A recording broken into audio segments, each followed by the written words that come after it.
오늘은요 약간 세미나 같은 혹은 약간 강의 같은 느낌, 그런 컨셉으로 준비해 보았어요. 물론 화려한 건 아니에요. 그래서 종이를 한 장 나눠 드렸는데요, 그 종이를 따라가면서 좀 함께 나누었으면 좋겠고요. 이걸 준비하면서 굉장히 어떤 부분이 있었냐면, 우리가 알았는데 너무나 까맣게 잊었거나 혹은 우리가 잘 몰랐던 부분을 다시 한번 되새기면서 얼마나 이 내용이 우리에게 중요한지를 함께 점검하며 나누는 은혜로운 시간 되기를 주님의 이름으로 축복합니다. 기독교란 무엇일까요? 너무 뜬금없는 질문인가요? 우리 사랑하는 성도님들, 기독교란 무엇일까요?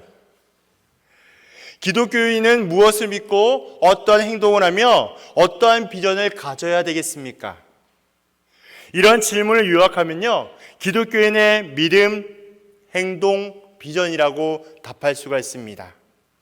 이 세 가지를 가장 정확하게 배울 수 있는 방법이 있습니다. 그것이 우리가 너무나 잘 알고 있는 뭘까요? 사도신경, 십계명, 주기도문이에요.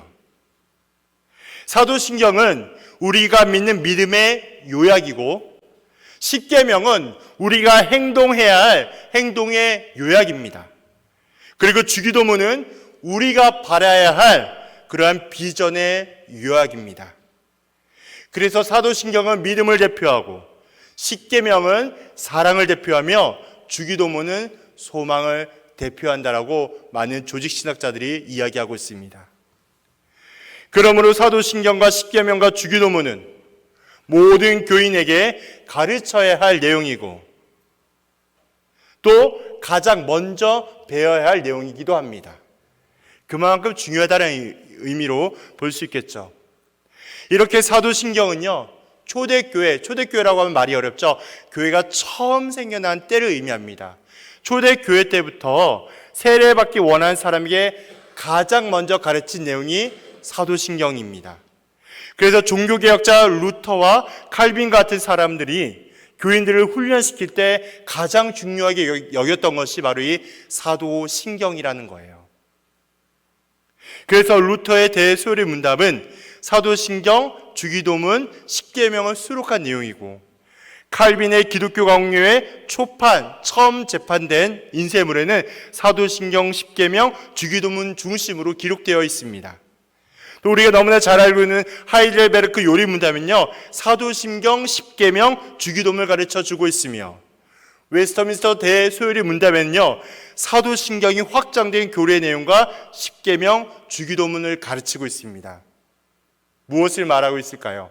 너무나 중요하다, 반드시 알아야 한다, 우리에게 너무나 중요한 기준을 삼고 있다는 것을 끊임없이 반복하여 설명하고 있는 것이죠. 이러한 역사적인 사실과 내용에 따라서 한국교회 안에서도 공적으로 사용하는 우리 성도들이 가지고 있는 찬송가 표지 안에 뭐가 있을까요?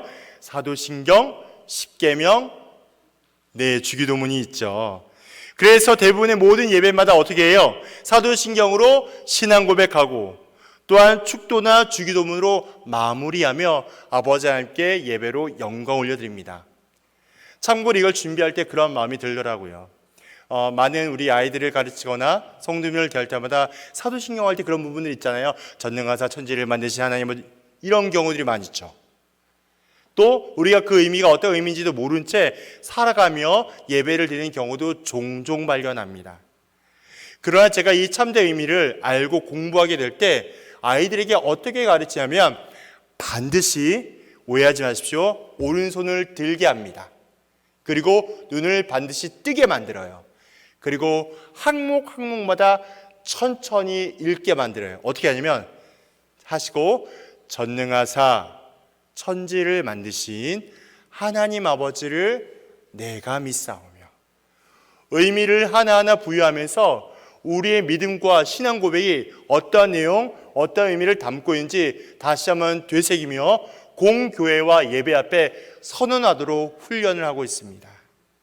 이게 굉장히 중요하다라는 거예요. 하지만 이렇게 중요한 사도신경이요, 어느 날부터인가 정확하게 의미도 모르고요, 또 실제적인 구체적인 가르침이 없다가 보니까 단순히 외우는 정도로만 치부하는 경향이 있는 것 같아요. 그래서요, 어쩌면 다른 부분은요, 주기도문이나 십계명의 순서를 뒤바뀌어서 하는 경우도 어렵지 않게 발견하는 요즘의 뼈아픈 현실을 직면하게 됩니다. 그러나 사도신경은요, 기독교인의 신앙생활을 굉장히 유익하게 해줄 뿐만이 아니라 성경의 이해와 적용을 도와주는 결정적인 역할을 하고 있음을 우리 모두 잊지 말아야 합니다.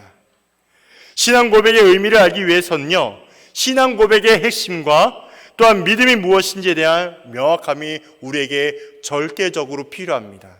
무슨 말이에요? 믿음이란 무엇입니까? 우리가 이 믿음에 대하여 고민하며 또한 생각해 볼 필요가 있다는 거예요.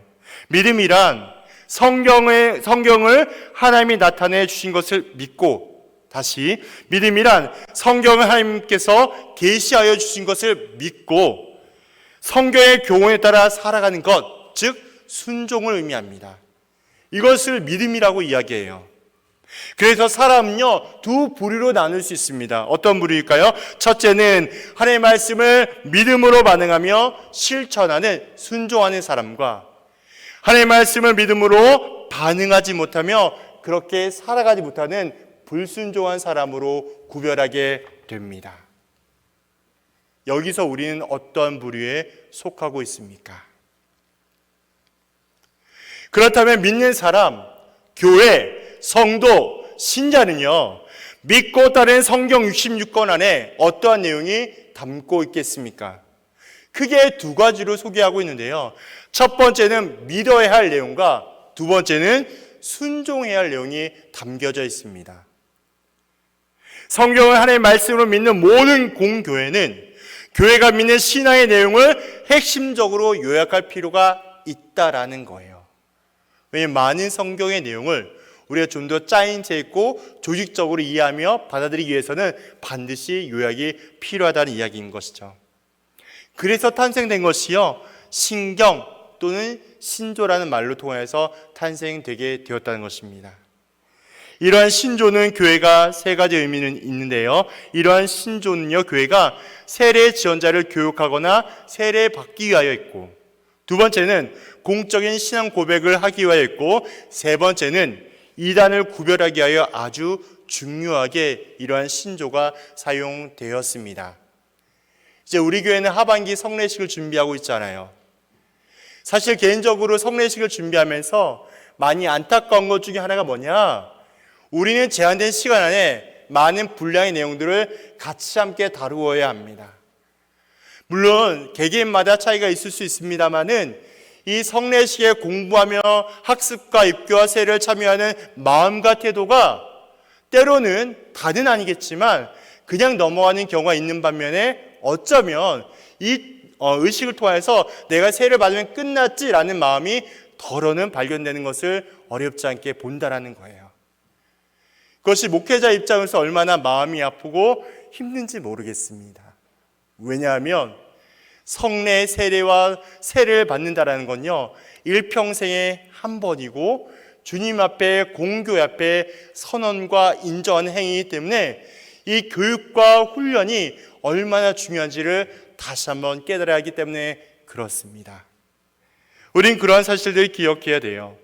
그래서 우리의 믿음과 신앙을 고백하며 또한 초대교회 때부터 이루어지고 있는 이 내용을 통하여 이단을 분별하며 구별하는 일에 이 사도신경이 얼마나 귀히 쓰였다는 사실을 역사적으로 이해해야 할 필요가 있다는 것입니다. 그래서 교회와 교단과 다른 것 교파마다 다르겠지만요, 공통적으로 믿는 일반적인 신앙의 내용이 있습니다. 이것을 일반적인 신조에 크게 세 가지로 분류하고 있는데요. 첫째는 사도신조, 우리가 이야기하는 사도신경입니다. 이 사도신조는요, 가장 먼저 이렇게 정리가 내용들이라고 할 수 있겠습니다. 두 번째는요, 니케아 신조예요. 이 니케아 신조는 뭐냐? 사도신경을 좀 더 자세하게 확대된 내용을 니케아 신조라고 이야기합니다. 세 번째는 칼케톤 신조라고 이야기합니다. 이 칼케톤 신조는요, 기독론을 중심으로 더욱더 확대하여 만들어진 내용이라고 할 수 있겠습니다. 기독론이란 말이 조금 어렵죠. 예수 그리스도를 중심으로 구원자 되시는 메시아 중심으로 그에 대한 내용이 좀 더 자세하고 확대된 내용이 칼케톤 신경, 칼케톤 신조라고도 이야기합니다.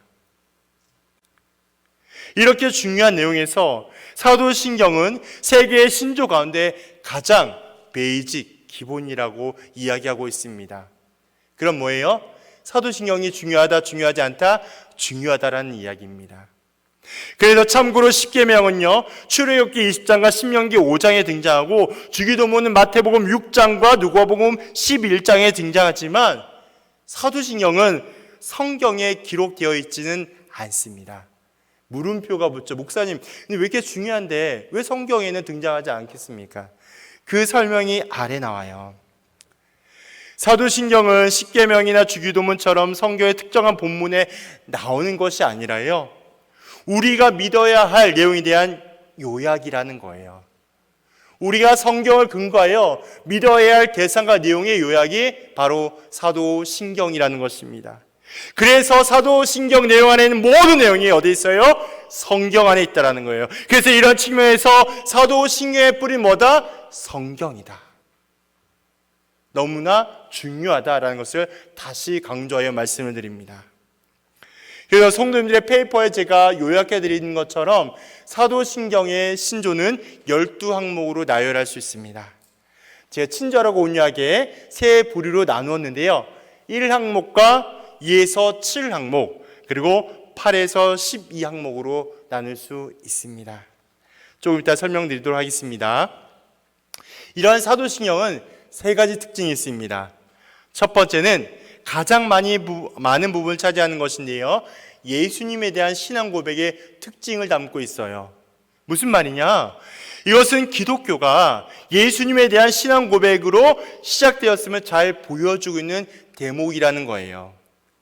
사실 기독이라는 말의 어원도요, 예수 그리스도 그 자체를 의미하고 있기 때문에 그렇습니다. 그러므로 기독교는 예수교예요. 그러니까 예수가 중심일 수밖에 없다라는 이야기인 것이죠. 특별히 우리가 너무나 잘 알고 있는 사도 베드로의 신앙 고백은요, 최초의 예수님께 드리는 주님의 믿음을 향한 고백이라는 거예요. 우리 성도님이 잘 알고 계시는 것처럼 주는 그리스도시요 살아계신 하나님의 아들이다. 거기에 나와 있는 것처럼 예수님은 주인이라는 거예요. 예수님은 주님이라는 거예요. 나의 주인 되시고 주님이시라는 걸 고백하고 있습니다. 그리고 예수님은 그리스도는 말은 구원자라는 뜻이에요. 주님은 나의 유일한 구원자이세요. 그리고 그 주님은요, 그 예수님은요, 오직 하나님의 아들이시기 때문에 원죄의 죄가를 완전히 단절하고 가장 완벽한 의인이시기 때문에 우리의 죄를 가장 완전히 죄사할 수 있는 유일한 자격을 가진 자가 바로 예수 그리스도라는 거예요. 그래서 독생자라고 이야기하는 겁니다. 그래서 독특한 출생을 가진 자, 오직 예수님만이 우리의 참된 구원자이며 우리의 유일한 주님이 되어주세요. 이 신앙 고백을 사도 베드로가 신약 성경을 통해 우리에게 보여주고 있다는 것이죠. 이렇게 예수님의 신분과 사역에 대하여 포괄적인 진술이며 내용을 담고 있습니다. 그래서 예수님의 탄생, 죽음, 부활, 승천, 재림의 내용을요 2에서 7항목에 나타내고 있습니다. 제가 읽어드릴게요. 그 외아들 우리 주 예수 그리스도를 믿사오니 이는 성령으로 잉태하사 동정녀 마리아에게 나시고 본디오 빌라도에게 고난을 받으사 십자가에 못 박혀 죽으시고 장사한 지 사흘 만에 죽은 자 가운데서 다시 살아나시며 하늘에 오르사 전능하신 하나님 우편에 앉아 계시다가 저리로서 산 자와 죽은 자를 심판하러 오시리라. 이에 대한 내용이 2에서 7에 해당되고 있는 항목이라는 것입니다. 그래서 그에 대한 내용을 요약해 보니 바로 예수님에 대한 신앙 고백으로 담고 있다라는 거예요. 두 번째 어떤 특징이 있냐? 두 번째는 삼위일체적인 신앙 고백을 하고 있습니다. 성도님들이 너무나 잘 알고 계시는 것처럼 성부 하나님, 성자 예수 그리스도, 성령 하나님, 이 삼위일체 하나님의 신앙 고백을 이야기할 수 있는 것이죠. 그래서 이 항목은요 성부 하나님에 대한 내용을 담고 있습니다. 전능하사 천지를 만드신 누구? 하나님 아버지라고 이야기하고 있습니다. 그 나머지 2에서 7항목은 우리가 읽었던 것처럼 성자 예수 그리스도를 나타내고 있고요. 그 8에서 12, 12항목에는요, 성령 하나님에 대하여 혹은 공교회를 같이 설명하며 이야기하고 있는 것입니다. 이러한 특징은 어디에 뿌리를 두고 있냐? 이러한 특징은 마태복음 28장 18에서 20절에 뿌리를 두고 있습니다. 무슨 말이에요? 주님께서 지상 대명령을 말씀하여 주시면서 아버지와 아들과 성령의 이름으로 세례를 주라고 말씀하신 것처럼 주님의 일하심과 하나님의 사역은 삼위일체적으로 이루어지고 있음을 우리에게 정확하게 계시하고 있다는 것입니다. 그래서 초대교회 역사를 보면요, 성부와 성자와 성령의 이름으로 세례를 주기 위하여 세례를 받는 사람에게 성부와 성자 성령의 하나님에 대한 신앙 고백을 물어보는 거죠. 문답식으로 확인한 후에 나중에는 제가 우리 성도님들에게 말씀드렸던 것처럼 선언하는 식으로 바뀌어졌다라는 거예요. 그게 교회 역사 가운데 있는 내용인 것입니다. 그래서 이러한 내용으로 보았을 때 두 번째 특징은 삼위일체적인 신앙 고백이 사도신경의 특징 중에 하나라는 거예요. 마지막 세 번째는 창조에서 종말까지 이르는 역사적인 순서로 사도신경이 요약이 되어 있습니다. 어떤 말이냐? 1항목에 보니까요, 창세기 1장 1절에 근거하고 있습니다. 천지를 창조하신 하나님에 대한 신앙 고백이 담겨져 있고요. 성부 하나님이죠. 2에서 7항목은요, 사복음서와 사도행전에 나타난 예수님의 신분과 그에 대한 사역이 수록되어 있습니다. 그리고 8에서 12항목은요, 각종 사도 바울의 서신서와 또한 계시록에 나타난 성령과 교회의 구원 그리고 종말에 대한 내용이 담겨져 있다라는 거예요. 이러한 내용과 흐름을 따라가다 보면 천지 창조부터 종말에 이르기까지 모든 내용과 흐름들이 역사적인 순서로 사도신경이 나열되어 있음을 우린 알 수 있습니다. 이만큼 사도신경은 너무나 아무리 강조해도 중요할까요? 중요하겠죠. 우리 자녀들에게 반드시 알려드려야 될까요? 알려주셔야겠죠. 그래서 저희 교단 총회에서는 사도신경을 키워드로 행사를 했었을까요? 했었습니다. 교육부에서는요, 이 사도신경을 굉장히 중요하게 다루어서 우리 자라는 아이들에게 말씀을 가르치고 또한 다른 해에는 주일 성수의 개념을 가르치면서 주일의 신학과 부활의 신앙을 가르쳐준 이래가 있었단 말이죠.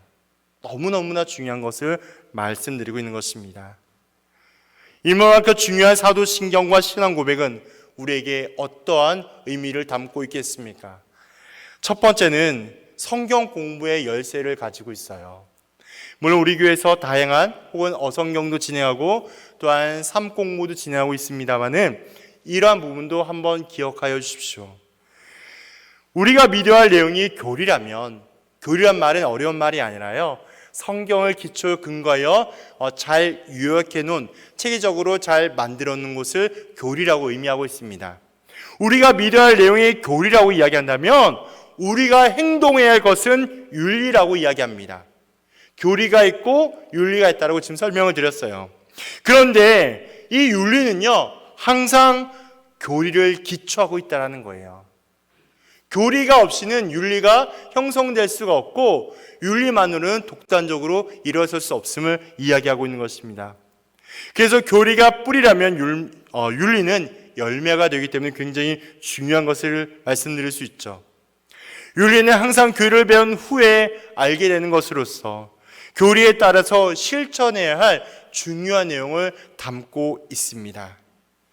그래서 성경을 바르게 이해하려고 할 때 교리를 바르게 이해하는 것은 매우 당연한 것 혹은 매우 필수적인 요소라고 할 수 있겠습니다. 하지만 어떨까요?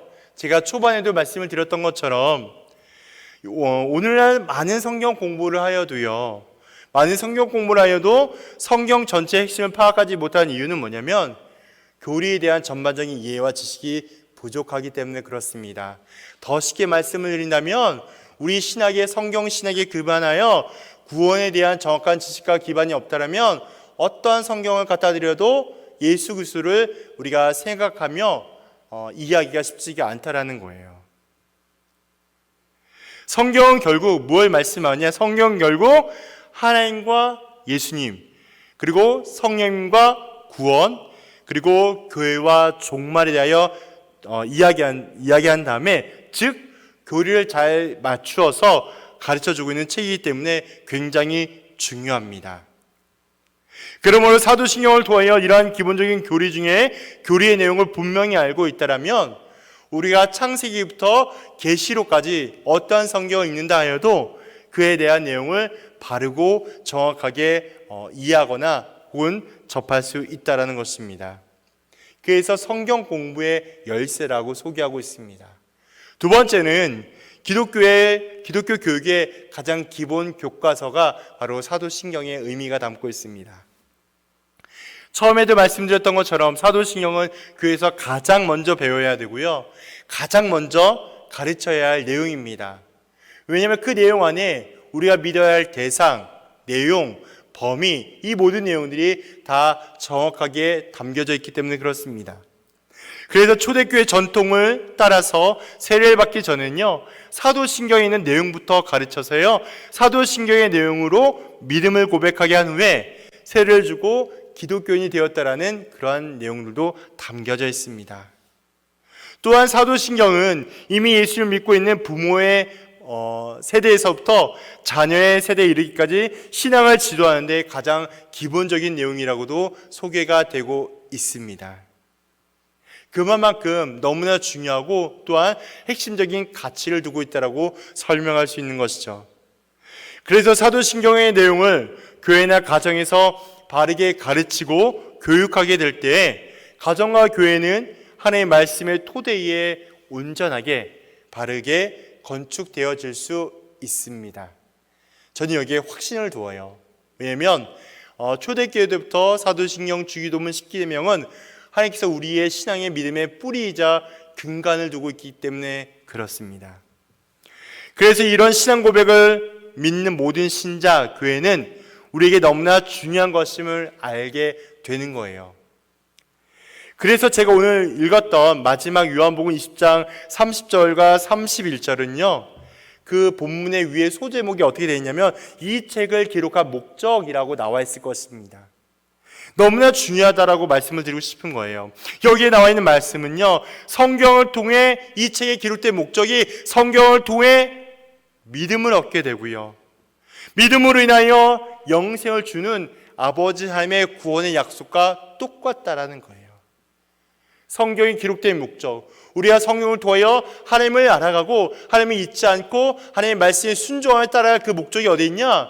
구원을 통하여 영생의 은혜를 누리고자 하는 우리의 마음과 상황이 있기 때문에 그렇다는 것입니다. 예수님께서 보여주고 가르쳐 주신 모든 내용은요, 오직 믿음을 얻기 위함이고요, 영생을 소유하고 영원토록 유지하기 위한 진리였음을 비로소야 성경을 통하여 깨닫게 됩니다.